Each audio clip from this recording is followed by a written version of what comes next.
of the Climate and Clean Air Coalition. I am moderating this side event. We're going to begin in just a couple of minutes. We want to wait a couple more minutes to let a few more attendees join. Thank you very much for joining us today. Okay, I think I'm going to start us off now. We still have a few more people expected to join in, and they'll hopefully continue joining over the next couple of minutes. Again, welcome everyone to this, what I believe is the first virtual open-ended working group of the Montreal Protocol and the attached side event. My name is Nathan Borkford-Parnell. I am the Science Affairs Coordinator of the Climate and Clean Air Coalition and the coordinator of our new efficient cooling initiative. I'm very honored today to serve as the role of moderator for this incredibly timely and important side event on efficient cooling during and after the global pandemic. My role here today is to very quickly introduce the presenters and then get out of the way and allow them to provide their presentations and sage advice. I will also be monitoring the chat and Q&A function in this WebEx tool, and we'll be using any questions that the audience provides for the Q&A session, which will follow at the conclusion of this panel. So without further ado, I would like to introduce, for the introduction, a colleague of mine and a very old friend, Durwood Zaelke, President of the Institute for Governance and Sustainable Development, to provide a presentation introducing this topic. He will be followed immediately by a video presentation on fluorocarbons life cycle management in the context of COVID-19 and recovery stage, provided by Satoru Morishita, Vice Ministry of the Ministry of Environment from the Government of Japan. So thank you very much. Durwood, the floor is yours. Thank you, BP.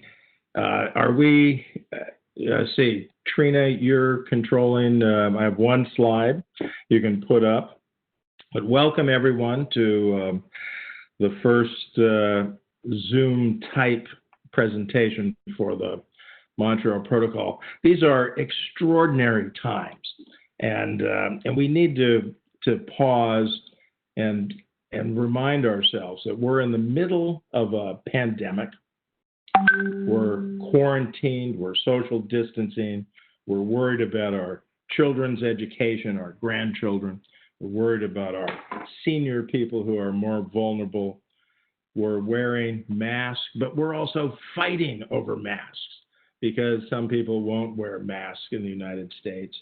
And I saw the most disturbing news item out of France a couple of days ago, where a bus driver had requested that the passengers wear masks as required by their laws, and he was beaten to death. We're seeing the same kinds of attack in the United States.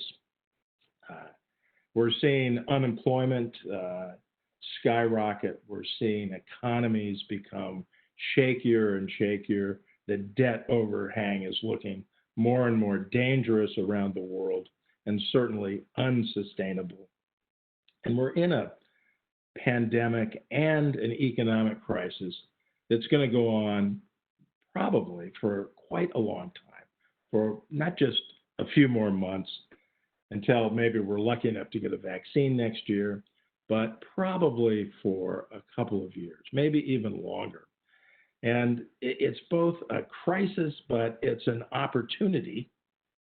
And it's not our only crisis. So the presentation, or the one slide I have, if you will show that, Trina, it's the one you've probably all seen that shows the series of waves, the pandemic wave, the economic wave coming behind it, the recession, and then the climate change wave, the biggest of all, and about to swamp us. I'll remind us all also of another news item about the Arctic. The Siberian Arctic is currently, let's see, I don't have my video on. is currently in a heat wave with about 100 degrees Fahrenheit temperature. And we're on the verge of losing the remaining great white shield that currently reflects a tremendous amount of heat back into space. When we lose that, according to the most recent analysis by Pistone, Earlman, and Ramanathan, which could be within 10 years or even less, will add the equivalent of 1 trillion tons of CO2 to the 2.4 trillion we've already added. This will advance the 2-degree target by 25 years. And we're not going to be able to get the climate back into shape if we let that happen. So we enter into an era where speed becomes critical. We need to move faster and faster. It's axiomatic that you can't solve a fast-moving problem like climate, indeed, a problem that's accelerating every day with slower-moving solutions. So the solutions have to speed up. We are very lucky to be part of the ecosystem of the Montreal Protocol because this is the world's best environmental treaty and the world's best climate treaty. So we've already put the ozone layer on the path to recovery. We're not done with that job, but we're doing extremely well resurrecting the protective ozone shield. We're also doing more for climate than any other agreement.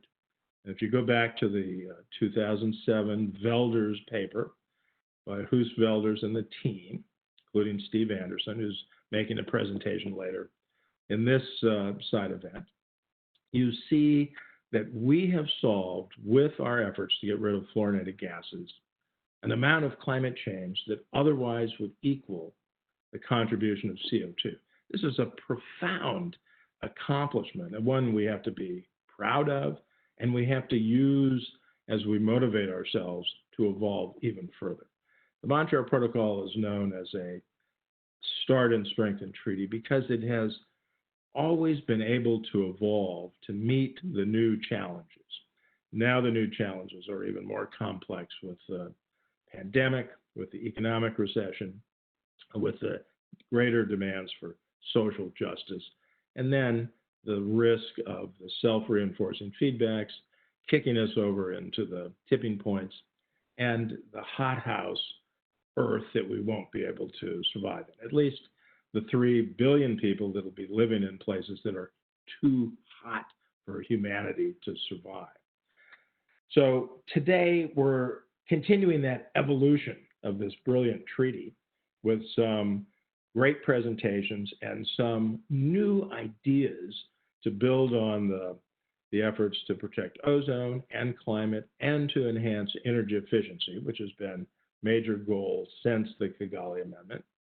And it includes presentations on dumping, presentations on buyers clubs, presentations on the cold chain, and also a presentation on the linkage between the pandemic and air pollution. This is one that goes to the heart of what we do as part of the Montreal Protocol community.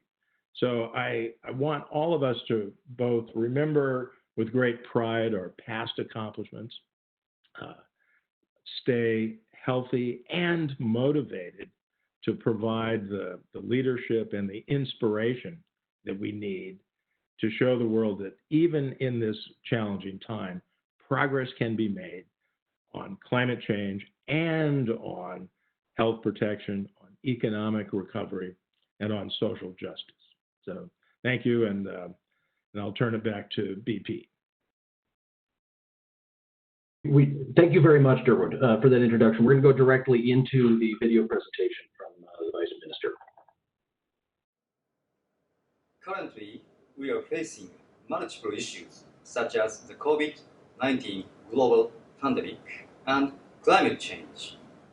Cooling sector is closely related to these issues, and it is one of the key sectors to tackle those problems.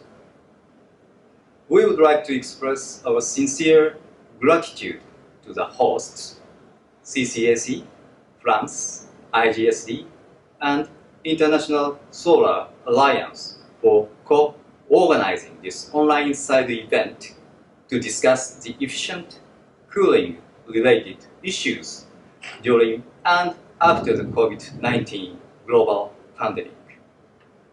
The current COVID-19 global pandemic is changing our social system rapidly.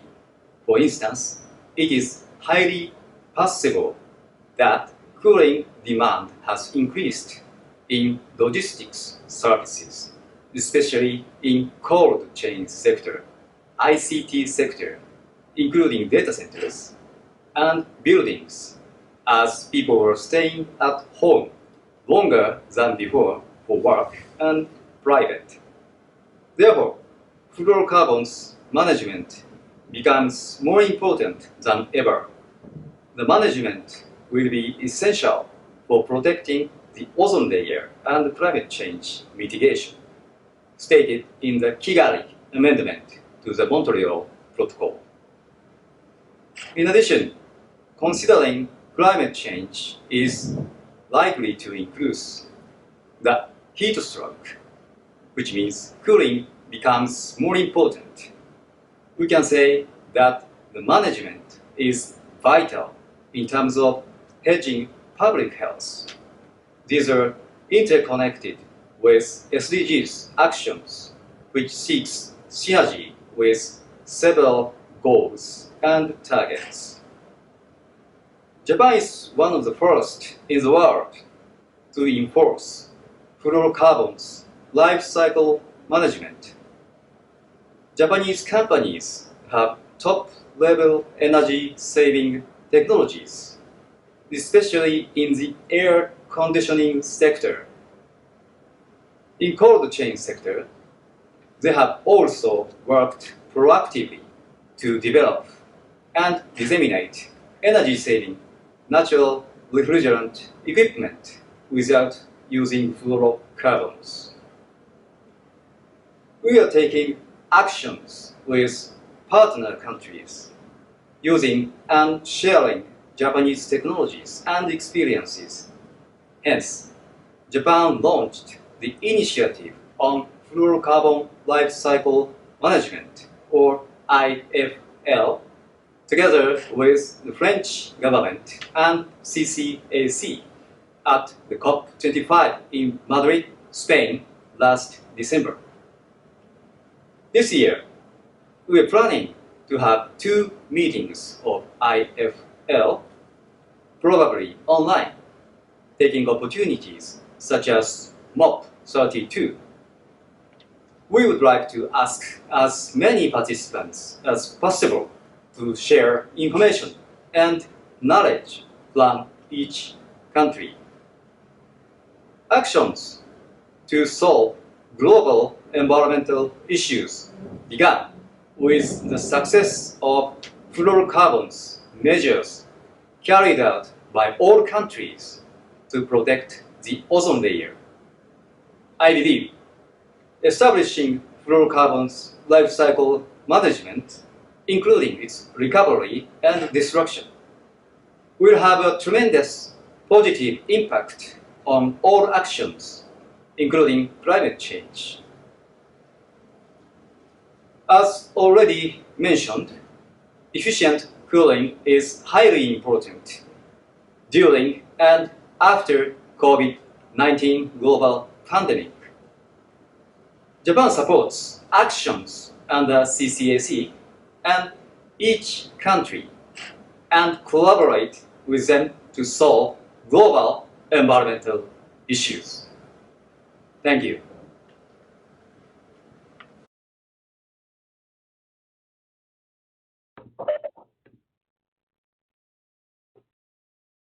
Wonderful. So thank you, Durwood, and thank you, Vice Minister Morishita, for that video message. We're now going to turn to the live. We're now going to turn to the live portion of begin with Dr. Gabrielle Dreyfus. senior scientist at the Institute for Governance and Sustainable Development. She'll be presenting on linkages between COVID-19 and air pollution.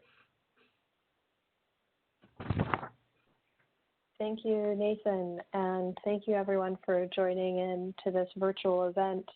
As Vice Minister Morishita made clear, there are many linkages between the Montreal Protocol community, efficient cooling, and the pandemic. And one of them is via air pollution in multiple ways. So this presentation will hit on 4 themes to address those ways in which the pandemic and efficient cooling and air pollution intersect. The first is around the way that air pollution has been shown to correlate exposure to air pollution with higher mortality rates, as we've seen also with SARS, and the opportunity to learn more about solutions for reducing air pollution as a result of the natural experiment of lockdown, and more recently, the growing and evolving body of evidence for airborne transmission of the virus and linkage with aerosols. And finally, the role of the heating, ventilation, and air conditioning sector for reducing the risk of transmission in indoor environments. So the first is the link between air pollution and the coronavirus. One of the major sources of air pollution is through electricity generation, for example, in which we know high usage is for powering our HVAC systems, which is why efficiency is important, as we will later see as well. So there have been a number of studies from the past SARS to the current COVID-19 pandemic that have identified correlations between regions and areas where there is higher mortality and that are associated with exposure to higher air pollution. The top bullet is from a study that used epidemiological techniques to correct for other variables to quantify the increase in mortality of 8% associated with a small increase in exposure to fine particulate matter in the United States. These other studies have also suggested that a linkage, and we know from the work of WHO and others and the CCAC that there is a strong correlation between exposure to these air pollutants and respiratory and cardiac illness that could make one more susceptible to both catching the virus and having worse progression. Next, we see this natural experiment that has occurred as lockdown significantly curtailed vehicle travel, manufacturing activity, and commercial energy use. And as a result, many of you have probably seen these satellite images of contrasting dramatically reduced nitrogen dioxide emissions over regions all over the world. Now, nitrogen dioxide is a precursor for ozone and secondary aerosol, but atmospheric chemistry is a complicated and nonlinear process.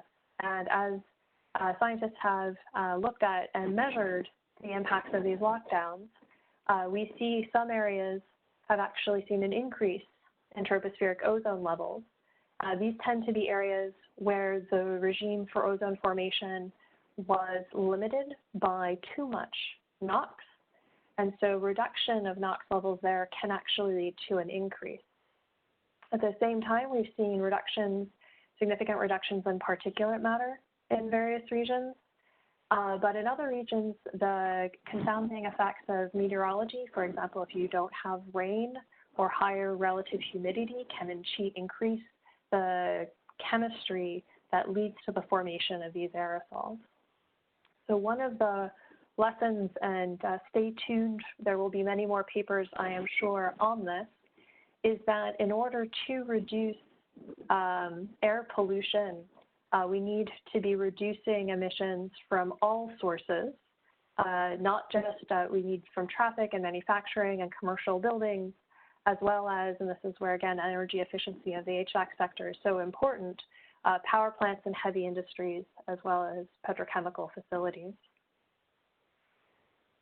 Next, we talk about transmission pathways. This is a figure from the WHO that represents the primary and expected transmission pathways.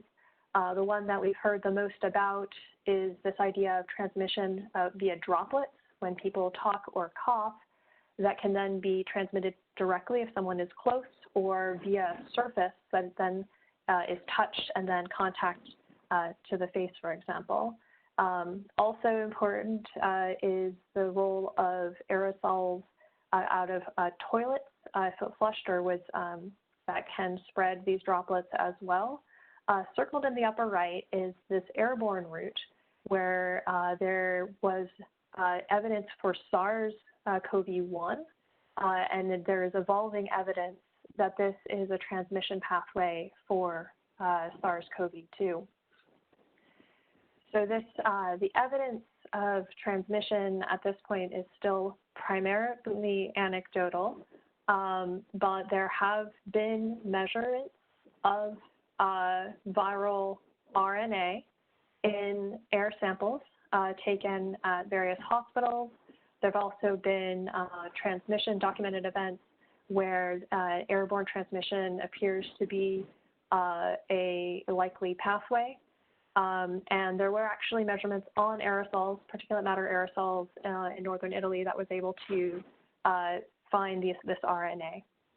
And so this potential pathway leads to essentially a management approach, in addition, of course, to the hand washing and surface decontamination of mask wearing, but also now for building managers to think about reducing the ability of aerosols to essentially remain and concentrate in indoor locations. And there have been some studies looking at essentially propagation and the lifetime of aerosols indoors. So this gets us to the role of HVAC systems for reducing indoor transmission. And the primary indications suggest that the transmission can occur when there is no or limited ventilation or air filtration. And so I recommend everyone pay attention to the guidelines that are being updated and provided by ASHRAE, the American Society of Heating, Refrigeration, and Air Conditioning Engineers, as well as RIVA, the European Association. I'll have a few slides after this with more details, but there's also a very good resource that is being compiled by the Better Building Solutions Center at the U.S. Department of Energy, where I found some of the best resources on what is known to date about the systems. But the bottom line is that a way to reduce the risk of indoor transmission is essentially to dilute the air. So this is through increased ventilation, either through open windows or drawing in more outdoor air into ventilation systems and minimizing recirculation.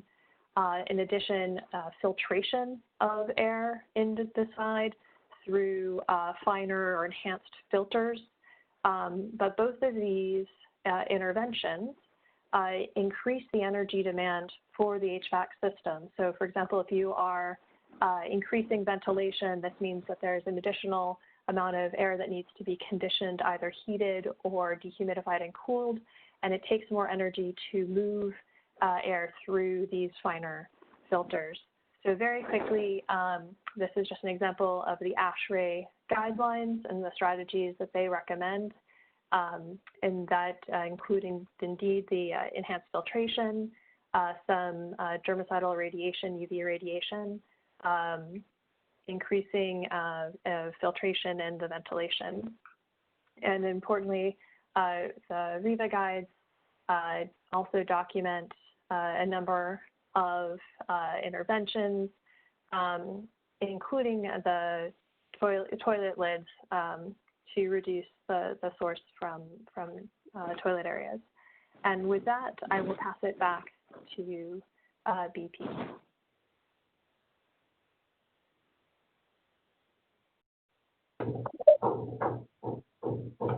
Wonderful. Thank you so much, Gabby. That was incredibly useful.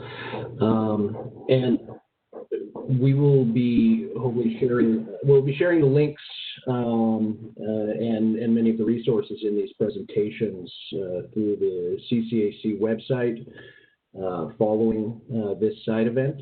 And participants who want additional information are free to ask questions now or through the Q&A, direct questions to specific presenters if they have them. Following Gabby's presentation, we now have a presentation from Kofi, Agyarko, Working Group Lead in the Ghana Energy Commission on linkages between COVID-19 and environmentally harmful dumping of inefficient appliances. Thank you.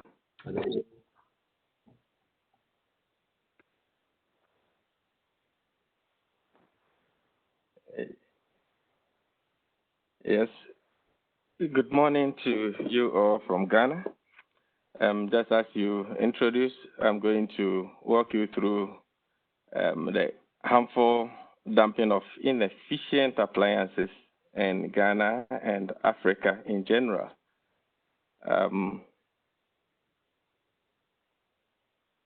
In the first place, the dumping as defined by IGSD, the Institute of Governance and Sustainable Development, is apt, precise, and very concise, and I don't have to belabor the point here.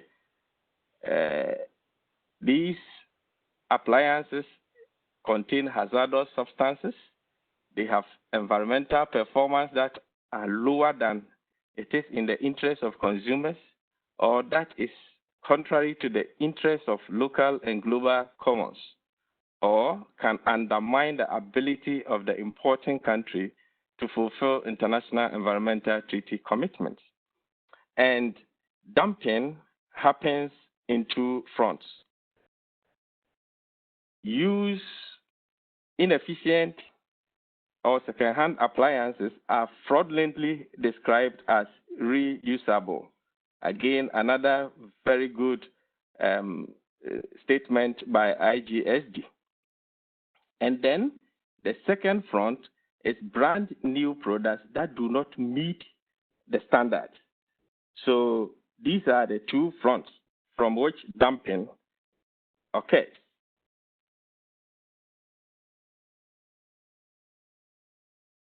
Now, why does it happen? I think that EU has very stringent waste management regulations. So individuals, agencies, and companies who want to evade these stringent waste management regulations and also who are keen to make additional profit find a way of dumping these products in countries where there are no robust standards, countries with weak standards, and countries with weak institutions to enforce standards. In fact, these are the preconditions that make a jurisdiction very attractive to dumping. Now, when it comes to the inefficient but new products, in Ghana, for instance, the dealers are few and they are easily identified. So with the enforcement mechanism in place, we are able to whip them into line. We conduct market compliance survey. We do verification tests because we have the lab, and we do product recall and reshipment, and product rejection and reshipment. Product recall happens when it is found that the importer has already sold the inefficient products to unsuspecting consumers. And rejection occurs at the port of entry when it is detected, then it is directed that it should go back. The newspaper cutting that you see there, I mean, you can read it for yourself. That is an example of product recall. We have done it a couple of times. And as I said, for the new but inefficient products, enforcement is not as difficult as the second-hand products. The second-hand products has numerous and fragmented importers, very recalcitrant and crafty. In fact, they use complex means of outwitting enforcement officers. Per the pictures that you see there, upon a tip-off, this container was seized. Interestingly, the container was consigned in the name of British High Commission. It was fraud. The British High Commission was made a consignee in a bid to escape scrutiny. But upon a tip-off, when the container was opened, you can see the used fridges stuck in, and in addition to the used fridges, the person was trying to take a car, a whole SUV, into the country without paying the requisite duties and taxes. So everything was uncovered in the container. And that is how crafty the importers are. Let me say that this is the point where MEPS, in dealing with MEPS, with the point of departure from the developed world. In the developed world, MEPS itself is an end in itself, but in the developing world, it is a means to an end. You need to have a very robust enforcement mechanism in place before you can control both the new and the second-hand ones that are coming in that do not meet the standards. And you need very crazy guys like myself to lead that enforcement team. Otherwise, the MEPS alone will not do much. Now, let's quickly look at effects of dumping. In fact, dumping has a reputational damage on the jurisdiction where the dumping occurs. I think this suburb in Ghana, Accra, Abubloshi, is very notorious. Once you Google it, you can read a lot of information about Abubloshi. And it is reputed to be one of the first 10 dirtiest spots on earth. In fact, a friend sent me a picture where Abubloshi was captured from the space. I mean, that is the extent to which this particular sport has damaged the reputation of Ghana as far as energy efficiency related issues are concerned. And just like what I picked from Gabrielle's presentation, in fact, health professionals have always sounded warnings upon warnings that people who are living in and around Abubloshi are prone to upper respiratory diseases because of the crude way that metals are salvaged. And it comes to me as no surprise that looking at the death rate, although Accra has the highest population in Ghana, the death rate here is quite high. And the Abubloshi pollution, I think, can be a contributory factor because it creates the underlying condition that makes an individual very, very susceptible and weak to withstand the COVID-19 when contracted. So the entire city of Accra is exposed to toxics, tons of toxics that emanate from this junkyard. The first picture, I took it in 2011. Daily Graphic, the biggest newspaper, took the second picture in 2 years' time, 2013. Look at the rate of degradation. And this is the third picture, is the kind of settlement that has developed around that dumping site. Dumping triggers poverty spiral. Consumers waste money on appliances that have very short remaining useful life, coupled with high running costs because of the repairs that they need to carry out very frequently, and then the high energy cost. Now that the ODS are being phased out, supply is limited, and therefore the prices have gone up. This is a basic economic principle. So this adds to the cost of running these junks, that is termed secondhand fridges. So the picture at the top, that is the wayside mechanics shop. You see, people every now and then are sending the machine there to be repaired. And the cost is so prohibitive that some of them do not go for it at all because they don't have the money to pay for the parts and the refrigerant. So they leave it at the shop. When the repairer becomes overwhelmed, he also deposits them at any available place that he finds in the city. And I mean, the city is littered with this kind of rotten pieces of fridges and air conditioners. Dumping is an anti-development canker. Dumping actually scares away investors. I'm sure that no investor will want to invest in a country where second-hand products commandeer the larger percentage of the market share. So definitely the investors will be scared away. And dumping introduces lemons into the market. Lemon here, I'm talking about the inefficient, the bad products that come into the market to chase away the good products because of price. Because they are cheap in terms of price, people will flock, and then the good ones are left on board, and eventually you cannot find good products on the market. And people are condemned, consumers are condemned to this kind of inefficient and obsolete technologies with the attendant high cost of running.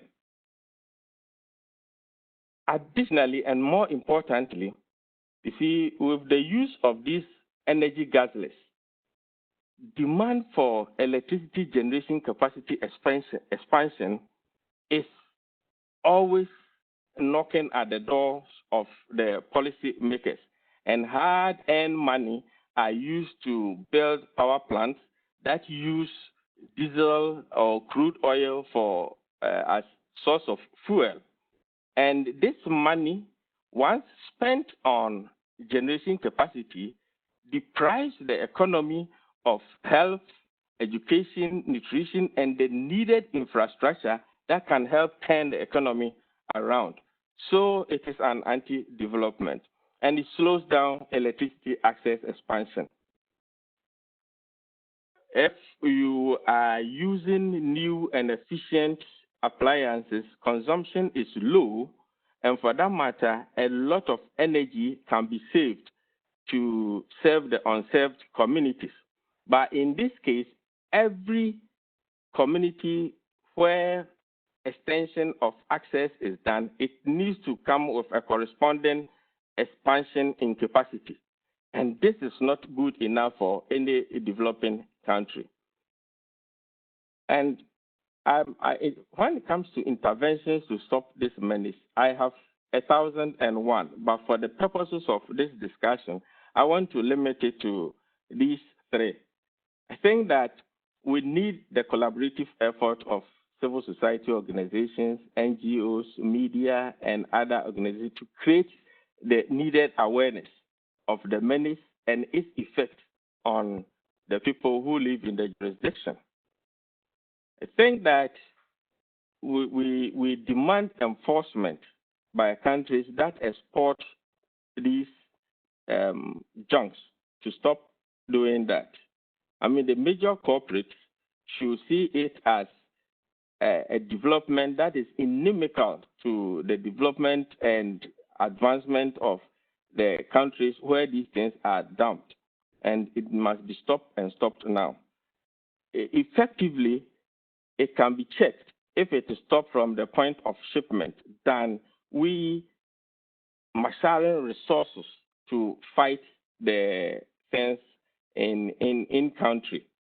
And I think that punitive fines against shipping lines that bring these prohibited products and also making them take responsibility of shipping them back to their ports of origin will do a lot of good.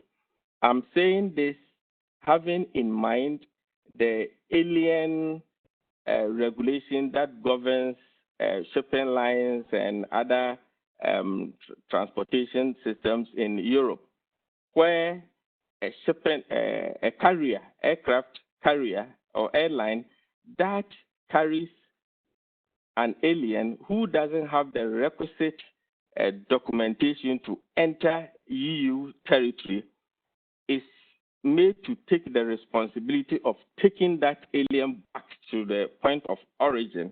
I think similar arrangement can be instituted to serve as a kind of scare away the shipping lines that are in the habit of bringing these items to us here in Ghana and Africa in general. And on that note, I say thank you very much for listening to me.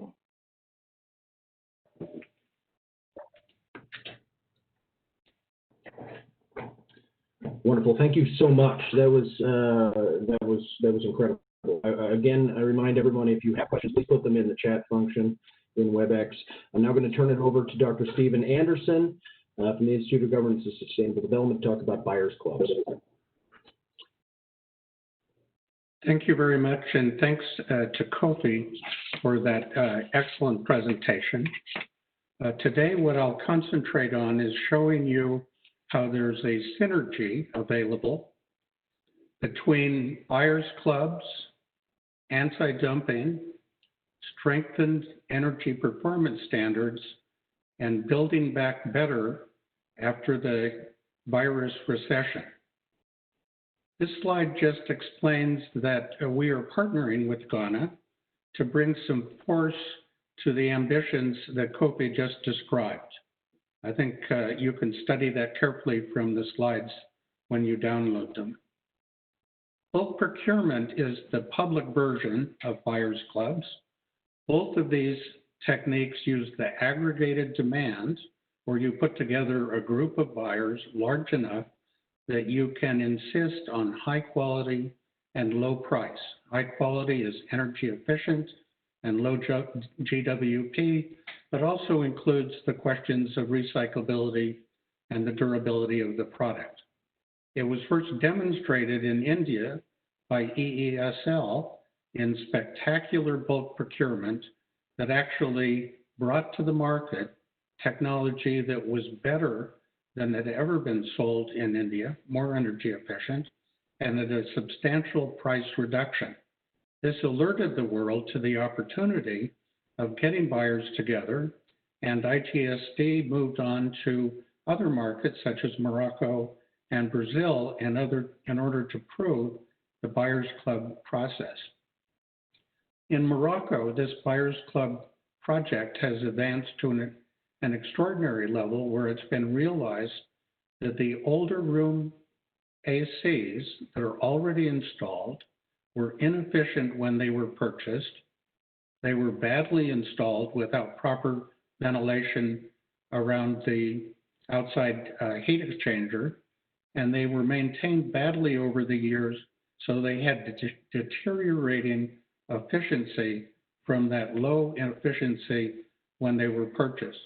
So imagine the ambition in Morocco and worldwide if all these older air conditioners are replaced, and if the refrigerant is recovered and the materials properly recycled, so that the refrigerant's destroyed in something like a cement kiln pioneered in Japan, and you reduce the greenhouse gas emissions of the refrigerant, but also you make a permanent change in the energy efficiency of the entire stock of appliances for a country. In Brazil, we've taken a different tack because we found that we needed to build the foundation first for energy efficiency. So in cooperation with some extraordinary organizations, our team has been working to put in place better labeling, which was just achieved 2 weeks ago, with a voluntary standard that's already been implemented by many of the private companies, and with an ambition to increase labeling, increase the MEPS, and then to introduce inverter technology and other technologies that will work. So overall, I'd like to reemphasize that the idea here is to take care of all of the essential parts of an economy: prosperity, environment, and climate protection. And I'd like to reemphasize that if you have an anti-dumping program that takes away the low-cost products that are not in the interest of anyone, and that allows the higher quality products to compete, the Buyers Club reduce the cost of those superior products, and then the recycling and recovery eliminates the greenhouse gas emissions from the obsolete refrigerants. So together, this is very helpful, and you can imagine that it also builds back better because of the jobs created in manufacturing, distribution, installation, and service by replacing all of those old appliances. Thank you very much. I'll turn over the screen.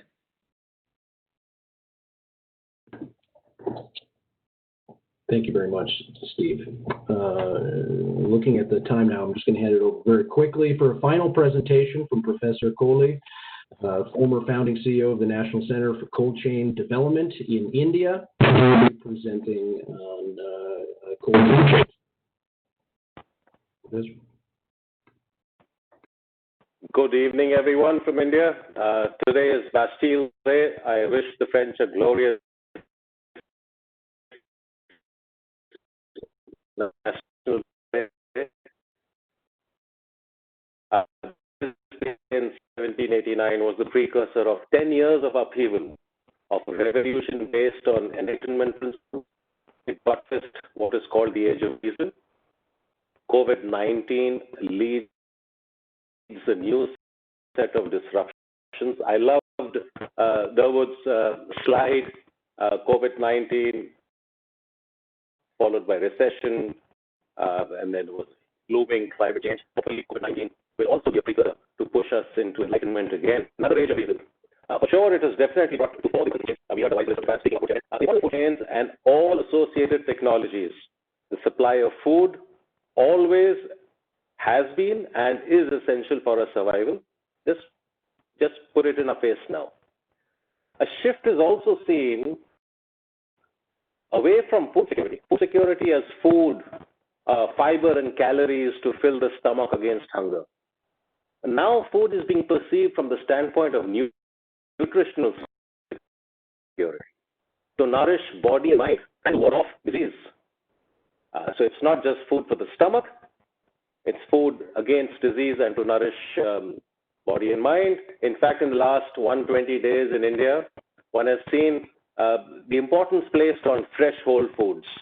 Everyone is rediscovering great-grandma's recipes, evaluating diets that will make the family more resilient. Where possible, people have tended to shun a diet of foods with preservatives and additives, which brings fresh food format and the cold chain even more to the fore. Maybe it's an India-specific trait, but definitely families are cooking together. As well, of course, the fact that most processing factories have been disrupted worldwide. For many, food supply is as simple as visiting a grocer. Many city kids do not realize that the food chain starts hundreds of miles away. At farmlands, they may never visit. And the bridge between you and most of high nutritional value produce is the cold chain. Meanwhile, the cold chain must be understood better. The cold chain is not merely about the cold. In fact, for any cold chain practitioner, temperature control is not merely pulling down extraction of heat, cooling. No, it can also mean the adding of heat. For example, if bananas, mangoes, or vaccines were to be delivered in Norway or Germany in the winters, the holding space would be kept warmer than the ambient. You'd be adding heat. So it's not always just about cooling. Yeah. So both heating and cooling are part of the food chain. the cold chain is also about conditioning the space to predetermined temperature, hot or cold, besides various other operational parameters. We have tended to focus on the cold chain only conceiving the word cold and through refrigeration. There's more to it than refrigeration. But when talking about the food chain, food loss is a major concern. And you must understand that refrigeration does not stop food loss. Only consumption stops food loss. All food will eventually perish. It's organic material. The process of cooling only buys us some time. Time to connect with consumers, with consumption, across space, distance, and over time to buffer the delivery system. So the process of cooling is not sufficient. Refrigeration is not sufficient. It has no real purpose unless the all-important logistics connectivity is also enabled. And this is even more relevant in case of fresh produce, nutritional produce, dairy, meats, fruits, vegetables, and of course, fish. Now, I'm building up the scenario and building up the case for food loss first, because we're talking about climate change and clean air. Food loss, mention of food loss is relevant here because you'd be aware that amongst greenhouse gas emissions, all 9 anthropogenic greenhouse gas emissions, food loss and waste ranks third if seen as a country.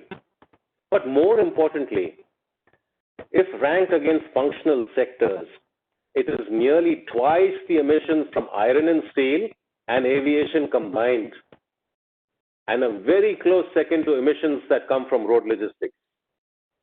I keep hearing the word threat of the studied risk that 20% of refrigerant gases may leak and add to global warming.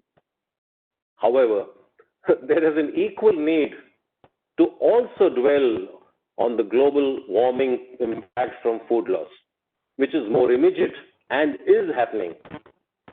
The emissions from food loss and waste translate into 4.4 billion tons every year of greenhouse gas emissions in CO2 equivalent. This means that yes, while we urgently work towards developing safer refrigerants, we ought not to lose sight of the wood for the trees, because food loss and waste is the bigger devil. In the methane cycle, food loss and waste puts all our efforts in agriculture to not. The global warming per pound produced is far higher than a few million tons, and the risk from gases that go into safeguarding the food loss. Hence, I raise this thought process here because refrigeration and cold chain cannot be equated with comfort cooling. A more holistic, a more systems approach is necessary when we talk cold chain. Even within food loss and waste, we need to prioritize. Waste is typically in the hands of consumers. It requires behavioral changes. It's like somebody leaving the electricity switch on and light, the energy is getting wasted. But loss, food loss, is different from food waste. It's what happens when communicating food from production to consumer. It's criminal. That's like transmission losses because of poor infrastructure, poor network, poor distribution hubs in electricity.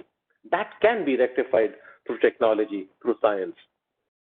Nearly 80% of the total 1.3 billion tons of food loss and waste that we incur, and these are all numbers from 2014, it must be higher by now, is from food loss. Nearly 80% of the 1.3 billion tons of food loss and waste is food loss, which means 1 billion tons. Only 300 million tons is food waste. Managing and combating food loss across the world is also a major job creation opportunity, which has been ignored so far. In fact, everywhere around the world, people tend to drift towards mitigating food waste, little realizing that food loss is the bigger picture. Even in developed countries like America, Europe, Japan, 61 to 70% of the food loss and waste is food loss in transmission, not waste. On the topic of refrigeration, Everyone knows it means energy-intensive operation. It requires more energy. And energy is instantly related with electricity. And most efforts to make energy efficiency, bring about energy efficiency in refrigeration, are related to reducing the electricity load, the electricity bill. Conventionally, we use electricity to compress refrigerants to produce cooling. And in this process, the compressor machines co-generate heat. When they compress, they fight friction, they fight pressure, and some of the energy goes to co-generate heat. It adds to the heat island effect. Mines are deployed across the world to make these compressor machines more efficient. After a certain point, how long are you going to grease the wheels and oil the bearings? After a certain point, the next fix is find an alternate energy source. So then we go on to the energy source, which basically means we shift to an electricity source like solar, which is greener and cheaper. And then we will start working on batteries to store electricity for when the sun sets, when the light goes out. This thinking is linear, and the results are incremental, and in my opinion, very limiting. It's seen across both heating and cooling applications. Little thought is given to how we produce cooling. Compressors are treated like holy cow in refrigeration. And to compound the issue, we confabulate solar energy almost exclusively with energy generation. If we speak energy transition, all we're talking about is how do we source electricity differently? Won't it be better if we could bypass this love affair with electricity and approach the problem from the standpoint of energy management? After all, the refrigeration is nothing but affecting a thermal exchange of energy, of thermal energy. One, solar energy is not just light to be converted into a flow of electric charge, it's also heat. It's only 20% of light that we can capture as electricity, but almost 80% of solar heat can be captured for use. And luckily, solar heat can be converted into cooling without recourse to electricity, powered compressors, where the byproduct is additional heat. So it's not about creating heat, it's about transferring heat now. This is possible through vapor absorption refrigeration, adsorption systems, which are powered by heat. No electricity is needed. Even Albert Einstein, he liked this idea. He improved upon it. Please, all of you, look up the Einstein refrigerator. No moving parts, no electricity. It's driven by heat. And we've got abundance of heat. Heat is available even when the light switches off because there's geothermal heat. Heat can be stored. You can have thermal batteries, banks of waste change material. In fact, I'm happy to say that the International Solar Alliance is planning a 7th program which will focus on solar cooling and heating. Most of its programs, all its programs are largely focused on electricity generation. This one will focus on end-use applications, especially in cooling and heating, rather than only on electricity generation. Yes, there are some places we cannot bypass our dependence on electricity, but we can in cooling and heating in the cold chain. The heating and cooling can directly drive refrigeration without first converting that energy into yet another form of energy and then crossing over to cooling and heating. And heating and cooling, by the way, is a universal need. I generally keep hearing it from the perspective of climate change and developing countries. It's needed across both developing and developed countries. It's needed for a food chain, a vaccination chain, data and healthcare centers, everything modern civilization thrives on. I'm just ending right now, Nathan, in the last order of priority for human comfort. I've always said humankind has reached a tipping point, and unless we rectify how we handle a food chain, we're tipping over down into a downhill path. Instead of using this tip to lever into a bigger advancements. Otherwise, we'll land up with the Cobra effect. We might achieve a first-order success, but we'll end up suffering unwanted second-order effects. If the targeted outcome is greenhouse gases, maybe in some cases, cooling and the cold chain, instead of focusing only on energy efficiency and refrigeration and refrigerants, let us focus on CO2 equivalents across the system and on improving resource use efficiency across the system. I'm done, but I just want to add one last point. No one technology can fix our problems today. We need to be multidisciplined, cross-functional in our understanding, prioritize our actions, no linear incremental changes to make existing appliances more energy efficient. We need to look on how we can expand on our end users and transform how we manage energy better. Not create it, but move away from energy, move away from into energy management. And if we are all to prevail, it will be with an ecosystem of technologies, people, and intentions that focus on common, well-understood outcomes. A coalition that is dynamic and responsive to new developments and collaborates for greater good. Thank you. I'm done.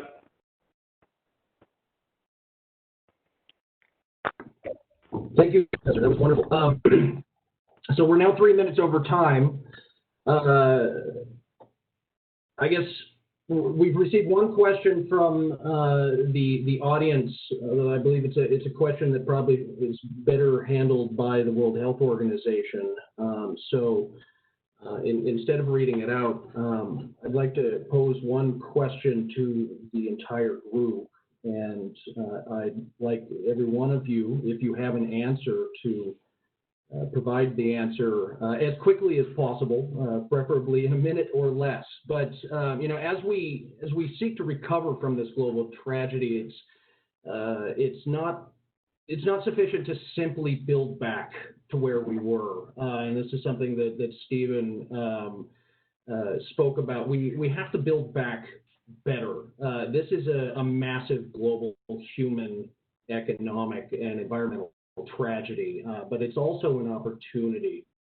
Governments right now are marshaling massive economic stimulus efforts in addition to mitigate the economic and social impacts of this pandemic, in addition to the work that they're already doing for development, food security, climate mitigation, air quality improvements, and many other activities that they're spending money on. We need to seize this opportunity to accelerate the progress on efficient climate-friendly cooling, not just mechanical cooling, but cooling avoidance, for a more resilient and prosperous world. I think one major takeaway from all of the presentations today is that all of this is connected, and we need to be thinking more, we need to be thinking in terms of systems, of energy consumption, cooling, food security, the implications for climate and air quality and development. When we consider actions that bring countries into compliance with Montreal Protocol controls, or actions that seek to achieve other objectives like air quality, climate, or energy policy. COVID-19 is going to change and is already changing the way that we interact with cooling and our world. And so there was a long preamble to my question. Do you have any very specific advice for this community, for the Montreal Protocol community, for what we could be doing as a subject matter community to leverage this opportunity and the interest and money moving into stimulus and mitigation efforts to drive multiple benefits in terms of, one, compliance with for example, the Kohli phase down of HFCs, but also achieving food security and economic impact.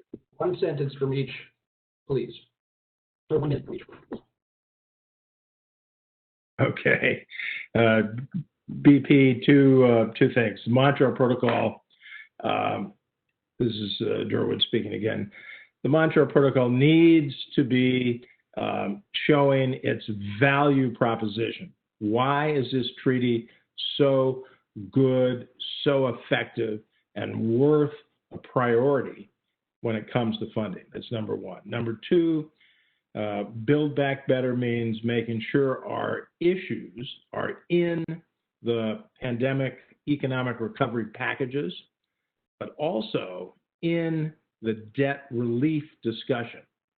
So there will be an opportunity for debt for climate swaps, building on the debt for nature swaps pioneered in the 1980s by Tom Lovejoy and others. And we need to be in that stream of funding as well. Thanks. So, Durwood, if I could just add to that, one of the strengths of the Montreal Protocol is that as quickly as the technology is available, you accelerate the phase down and the phase out schedules. And also it's important this week to have a robust replenishment with money available, especially to the low consuming countries that are not the manufacturers of the equipment, but are the users. So I think the Montreal Protocol can keep doing what it does so well, and that it can continue that success.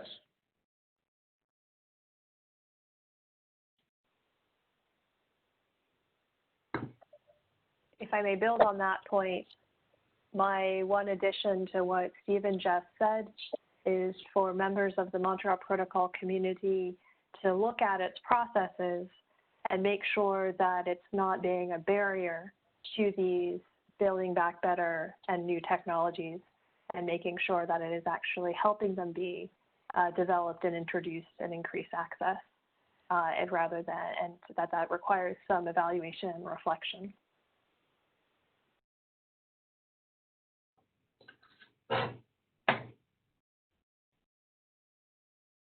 What I have to suggest is that place a cost or a price, every qualitative value outcome that we look at.